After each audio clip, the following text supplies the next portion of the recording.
حضرت یعلا بن شداد فرماتے ہیں کہ میرے والد حضرت شداد نے یہ واقعہ بیان فرمایا اور حضرت عبیدہ ہیں جو کہ اس وقت موجود تھے اس واقعے کی تصدیق فرمائیں کہ ایک مرتبہ ہم لوگ نبی کریم صلی اللہ علیہ وسلم کی خدمت میں حاضر تھے۔ رسول اللہ صلی اللہ علیہ وسلم نے دریافت فرمایا کوئی اجنبی غیر مسلم تو مجمع میں نہیں؟ ہم نے عرض کیا کوئی نہیں۔ ارشاد فرمایا دروازہ بند کر دو۔ اس کے بعد ارشاد فرمایا ہاتھ اٹھاؤ اور کہو لا الہ الا اللہ۔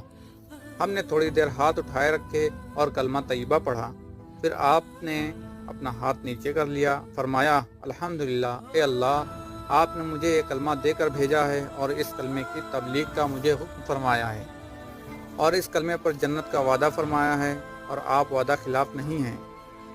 اس کے بعد رسول اللہ صلی اللہ علیہ وسلم نے ہم سے فرمایا خوش ہو جاؤ، اللہ تعالیٰ نے تمہاری مغفرت فرما دی۔